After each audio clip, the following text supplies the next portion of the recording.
नासिर नवा के अहम खबर इंदासे सराड़ी के गोट बख्शू जमाली वासी पुलिस एहलकार अरबाब जमाली जी गाय पघार वधाइण वारी वीडियो वायरल थी वई आहे।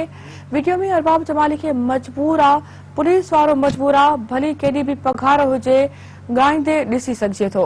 नाज़रीन अहम खबर सां शेयर कयूं पिया सिरहाड़ी खां त सिरहाड़ी जे ॻोठ बख्शू जमाली वेझो पुलिस एहलकार अरबाब जमाली गाय पघार वधाइण वारी वीडियो वायरल थी वई आहे। वीडियो में अरबाब जमाली के मजबूर आ पुलिस वारो मजबूर आ भली केडी भी पघार हुजे गाइंदे ॾिसी सघिजे थो। नाज़रीन अहम खबर सां शेयर कयूं पिया सिराड़ी खां सिराड़ी जे ॻोठ बख्शू जमाली वासी पुलिस एहलकार अरबाब जमाली जी गाय पघार वधाइण वारी वीडियो वायरल थी वई आहे।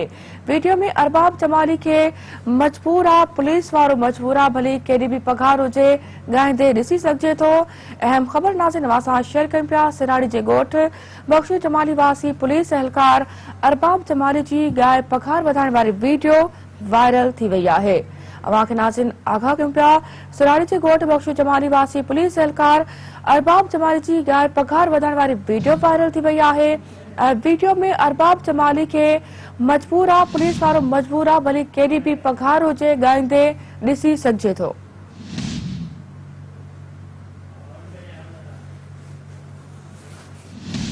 अवां खे नाज़रीन आगाही ॾियूं पिया सिराड़ी जे ॻोठ बख्शू जमाली वासी पुलिस एहलकार अरबाब जमाली गाय पघार वधाइण वारी वीडियो वायरल थी वई आहे। वीडियो में अरबाब जमाली के मजबूर आ पुलिस वारो मजबूर आ भली केड़ो भी पघार हुजे गाइंदो ॾिसी सघिजे थो। नाज़रीन अवां खे आगाही ॾियूं पिया सिराड़ी खां सिराड़ी जे ॻोठ बख्शू जमाली वासी पुलिस एहलकार अरबाब जमाली जी गाय पघार वधाइण वारी वीडियो वायरल थी वई आहे।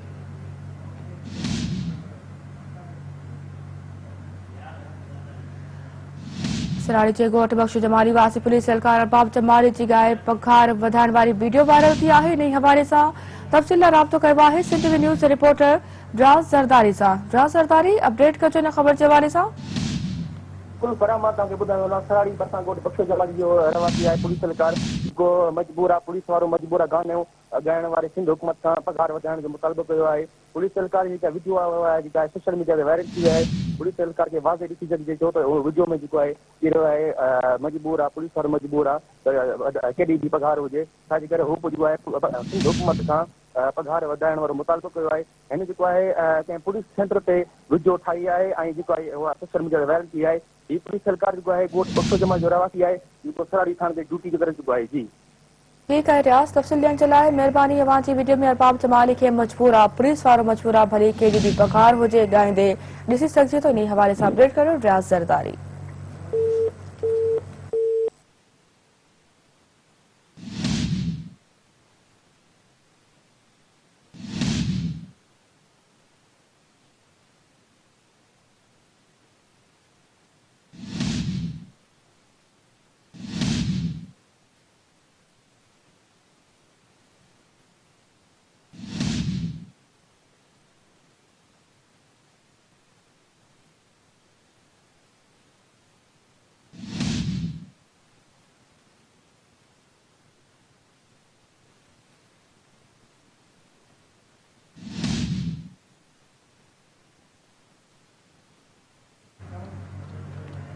नाज़रीन अवां खे ॿुधायूं पिया त सिराड़ी जे ॻोठ बख्शू जमाली वासी पुलिस एहलकार अरबाब जमाली गाय पघार वधाइण वारी हुन जी वीडियो जेकी आहे वो वायरल थी आहे।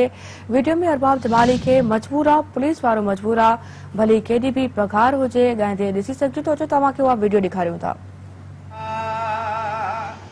वो पुलिस वारो मजबूर वा भली केडी भी पघार हुजे वो लाल जो सतायल हूंदो कर्जन जो तपायल हूंदो भली को सूबेदार हुजे मजबूर वा वो पुलिस वारो मजबूर वा भली केडी भी पघार हुजे।